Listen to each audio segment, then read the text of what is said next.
ഇപ്പോൾ എല്ലാവർക്കും ആടുജീവിതമാണ്. ആടുജീവിതമാണ് എവിടെയും ചർച്ച. കഴിഞ്ഞ ദിവസം സോഷ്യൽ മീഡിയയിലെ ഒരു വാട്സാപ്പ് ഗ്രൂപ്പിൽ അരമനയിലെ ആടുജീവിതമെന്ന തലക്കെട്ടിൽ ഒരു കുറിപ്പ് കണ്ടു. അതെഴുതിയ എഴുത്തച്ഛൻ പരമാവധി അത് കഥയല്ല, നടന്ന സംഭവമെന്ന് സമർത്ഥിക്കുന്നുണ്ട് ആ കുറിപ്പിൽ. നമ്മുടെ മലയാളത്തിൽ ഇറങ്ങിയ ആടുജീവിതം എന്ന സിനിമ ഇറങ്ങിയ അന്ന് തന്നെ കുടുംബമായി കണ്ടു. ജീവിതത്തിൻ്റെ തീക്ഷ്ണത എന്താണെന്ന് മനസ്സിലാക്കി. അതൊക്കെ കണ്ട് വീട്ടിൽ വന്നു. അങ്ങനെ കുറച്ച് ദിവസം കഴിഞ്ഞ് അരമനയിലെ ഒരു പ്രീ സെമിനാരി വിദ്യാർത്ഥി, തൽക്കാലം നജീബ് എന്ന് വിളിക്കാം, അരമനയിൽ നിന്ന് നിർത്തിപ്പോയി എന്ന് കേട്ടത്. അവിടെ അച്ഛനെ വിളിച്ച് അന്വേഷിച്ചപ്പോൾ സംഭവം ശരിയാണ്. വേദപുസ്തകത്തിലെ 100 അധ്യായം സമ്മറി എഴുതണമെന്ന് പറഞ്ഞിട്ട് അർബാബ് കുവൈറ്റിന് ഒരു പോക്ക് പോയി. തിരികെ വന്നപ്പോൾ 60 അധ്യായം മാത്രമേ ഈ നജീബിന് എഴുതാൻ സാധിച്ചുള്ളൂ. ഉടൻ തന്നെ അർബാബ് കലിപ്പിക്കുന്നു. ദുഃഖത്തിലായ ഈ നജീബ് 2 വർഷം താമസിച്ച അരമന വിട്ട് വൈദിക ജീവിതം എന്ന ഒരു വലിയ ആഗ്രഹം ഉപേക്ഷിച്ച് അവിടെ നിന്ന് ഇറങ്ങിപ്പോയി. ഞാനിത് പറഞ്ഞത് ഇതിനു മുമ്പും തൃക്കുന്നത്ത് നിന്നും ഒത്തിരി നജീബുമാർ ആടുജീവിതം താങ്ങാൻ വയ്യാതെ ഇറങ്ങി ഓടിയിട്ടുണ്ട്. മാനസിക വിഭ്രാന്തിയും ഭദ്രാസനത്തിലെ തന്നെത്താനെ ഉണ്ടാക്കുന്ന പ്രശ്നങ്ങളും എല്ലാം തീർക്കുന്നത് അരമനയിലെ ഓരോ ആടുകളോടുമാണ്. ഇന്ന് വൈദികരായ കൂടെയുള്ളവരും കൂടെ അല്ലാത്തവരുമായ എല്ലാ വൈദികരുടെ ജീവിതത്തിലും ഇതുപോലെ ഈ അർബാബിൻ്റെ ക്രൂര പീഡനങ്ങൾ ഉണ്ടായിട്ടുണ്ട്. സഹിക്കേണ്ടി വന്നവരും കണ്ണുനീർ കൊണ്ട് ചാപ്പലിലെ ദർഗ നനച്ചവരുമാണ് കൂടുതലും. അരമനയിൽ വരുന്നവർക്ക് ഒറ്റ ആഗ്രഹമേ ഉള്ളൂ, വൈദികനാകണം. അത് മുതലാക്കി ഈ അർബാബ് തൻ്റെ ക്രൂര പീഡനങ്ങൾ ഇറക്കും. നിർത്തിപ്പോയവരുടെ ലിസ്റ്റ് ഒന്ന് പരിശോധിച്ചാലെന്നും പറഞ്ഞ് ഒരു ലിസ്റ്റൊക്കെ ചേർത്തിട്ടുണ്ട്. മാത്രമല്ല കുറച്ച് അശ്ലീല ചുവയുള്ള ചോദ്യങ്ങളും എഴുത്തച്ഛൻ ചോദിച്ചിട്ടുണ്ട്. ഇതാണ് സോഷ്യൽ മീഡിയയിൽ കണ്ട ആ പോസ്റ്റിൻ്റെ സമ്മറി. പേരെടുത്ത് പറഞ്ഞില്ലെങ്കിലും അങ്കമാലി ഭദ്രാസന അരമനയെയും പോളികാർപ്പോസ് തിരുമേനിയുമാണ് ഉന്നം വെച്ചിരിക്കുന്നത്. പക്ഷേ ഈ എഴുത്തച്ഛനും പോസ്റ്റ്മാനും തെറ്റി.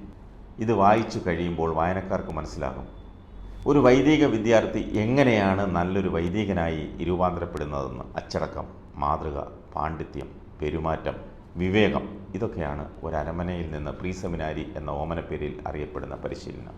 ബൈബിൾ വായിച്ച് പഠിച്ചിട്ട് അതിൻ്റെ സമ്മറി എഴുതണമെന്ന് പറയുന്നത് തെറ്റാണോ? ഒരു വൈദികന് ബൈബിളിൽ പാണ്ഡിത്യം വേണം. ഉണ്ടെങ്കിലേ വിശുദ്ധ കുർബാന മധ്യേ 5 മിനിറ്റെങ്കിലും ഏവങ്കേലിയനെക്കുറിച്ച് വിശ്വാസികളോട് പറയാൻ പറ്റൂ. നല്ലൊരു പ്രാസംഗികനാകാൻ പറ്റൂ. അത് നിർബന്ധമായും പരിശീലിപ്പിക്കുന്നത് ഒരു മെത്രാപ്പോലിത്തയുടെ കടമയാണ്, ഉത്തരവാദിത്തമാണ്. നല്ല വസ്ത്രം ധരിക്കണമെന്നും പാൻ്റ് ഇടുമ്പോൾ ഷർട്ട് ഇൻ ചെയ്യണമെന്നുമൊക്കെ നിർദ്ദേശിക്കുന്നത് എങ്ങനെ ഒരു കുറ്റമാകും?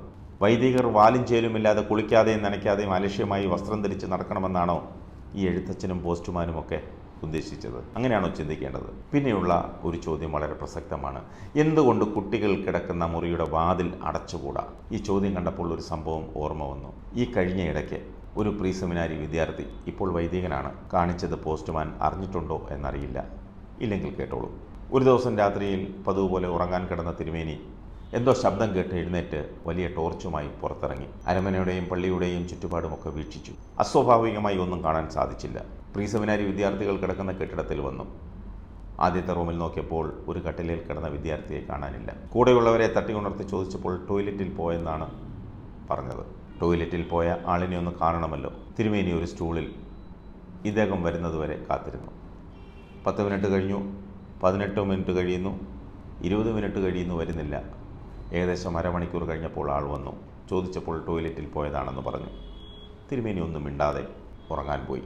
അധികം താമസിയാതെ തന്നെ ഒരു ദിവസം ഒരമ്മയും മകളും അരമനയുടെ മുന്നിലെത്തി ബഹളം വെച്ചു. തിരുമേനി സ്ഥലത്തില്ലായിരുന്നു. അരമന മാനേജർ തിരുമേനിയെ വിവരമറിയിക്കുന്നു. തിരുമേനി മടങ്ങി വന്നപ്പോൾ അവർ വീണ്ടും വന്ന് കാണുന്നു. അവരോട് കാര്യങ്ങൾ തിരക്കിയപ്പോൾ തിരുമേനി അപ്സെറ്റായിപ്പോയി. കുറേ നേരത്തേക്ക് ഒന്നും മിണ്ടാനാകാതെ ഇരുന്നു പോയി. ഞാൻ നേരത്തെ പറഞ്ഞ വൈദിക വിദ്യാർത്ഥിയെക്കുറിച്ച് ആ അമ്മയും മകളും പറയുക, പല രാത്രികളിലും ഈ മകളെ കാണാൻ ഇയാൾ ചെന്നിട്ടുണ്ടെന്ന്. ഇയാൾ വൈദികനായി ഒരിടവകയിൽ ശുശ്രൂഷ ചെയ്യുകയാണ്. അദ്ദേഹം വിവാഹിതനായി കുടുംബമായി കഴിയുന്നതിനാൽ ഇദ്ദേഹത്തിൻ്റെ കുടുംബത്തെ ഓർത്ത് പേര് വെളിപ്പെടുത്തുന്നില്ല. ആ അമ്മയും മകളും പരാതി എഴുതി നൽകിയത് തിരുമേനിയുടെ പക്കൽ ഇപ്പോഴും ഭദ്രമായി ഇരിപ്പുണ്ട്. സംശയമുള്ളവർക്ക് ചോദിച്ചാൽ തിരുമേനി തന്നെ കാണിച്ചു തരുമെന്നാണ് എൻ്റെ വിശ്വാസം. ഇതാണ് മുറി അടച്ചിടരുതെന്ന് പറയുന്നതിൻ്റെ കാരണം. എഴുത്തച്ഛനും പോസ്റ്റ്മാനുമൊക്കെ മനസ്സിലാക്കുക, ഇതൊന്നും തൂക്കിക്കൊല്ലാൻ വിധിക്കപ്പെടേണ്ട കുറ്റകൃത്യമല്ല. ഈ നിബന്ധനകളൊക്കെ അനുസരിക്കാമെങ്കിൽ അവിടേക്ക് പ്രീ സെമിനാരി പരിശീലനത്തിന് ചെന്നാൽ മതി. തിരുമേനി ആരെയും നിർബന്ധിക്കുന്നില്ല. എല്ലാ സെമിനാരികളിലും ഇങ്ങനെയൊക്കെ തന്നെയാണ്. സ്വയം ചെല്ലുന്നവരാണ്. അവർ നിബന്ധനകൾ പാലിക്കാമെങ്കിൽ നിന്നാൽ മതി. പിന്നെ ആ പോസ്റ്റിൽ പരാമർശിച്ച ഒരു കൗൺസിൽ അംഗമായ റോയി കവളങ്ങാട് പറയുന്നത് കേൾക്കൂ. സ്വന്തം മകൾക്ക് MAHS ടീച്ചറായി പോസ്റ്റിംഗ് കിട്ടുന്നത് വരെ ഈ അറബാബിനോടൊപ്പം കൂടെ നിന്ന് അറബാബിൻ്റെ എല്ലാ കാര്യങ്ങളിലും പിന്നിൽ നിൽക്കുകയും അറബാബിന് പറയാതെ മൂത്രമൊഴിക്കാൻ പോലും പോകാതിരുന്ന ഈ പോസ്റ്റിട്ട പോസ്റ്റ്മാന് നോവാകും.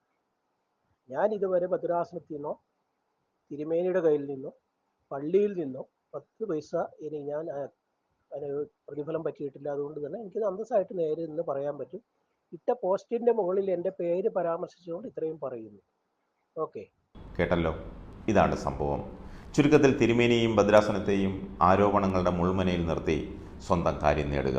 അത് നേടുകയും ഒരുപക്ഷെ നേടാതെ വരികയും ചെയ്യുമ്പോൾ ഉണ്ടാകുന്ന മാനസികാവസ്ഥയിലാണ് ഇതൊക്കെ പോസ്റ്റായും കുറിപ്പായും ഒക്കെ രൂപാന്തരപ്പെടുന്നത്. 3-4 പേരാണ് ഈ ഭദ്രാസനത്തെ നിരന്തരം വിമർശിക്കുകയും വികസനങ്ങൾക്ക് എതിര് നിൽക്കുകയും ചെയ്യുന്നത്. സഖാവ് VS അച്യുതാനന്ദൻ്റെ വാക്കുകൾ കടമെടുത്താൽ കുലം കുത്തികൾ എന്നൊന്നും ഞാൻ പറയുന്നില്ല. ഒരു കുടുംബം സൗജന്യമായി 75 ലക്ഷം രൂപ ചെലവാക്കി നിർമ്മിച്ചു കൊടുക്കാമെന്ന് പറഞ്ഞ ഡയാലിസിസ് യൂണിറ്റ് പോലും ഭദ്രാസന പൊതുയോഗത്തിൽ തുരങ്കം വെച്ച് അട്ടിമറിച്ചില്ലാതാക്കിയ ബിരുദന്മാർ ആണിവർ. വേണം, എല്ലാത്തിനും ഒരു പരിമിതിയുണ്ട്. വിമർശിക്കണം, ചോദ്യം ചെയ്യപ്പെടണം, തെറ്റുകൾ ചൂണ്ടിക്കാട്ടണം. പറയാനാണെങ്കിൽ 2 ദിവസം പറഞ്ഞാലും തീരില്ല. ബാക്കി പിന്നീട് പറയാം.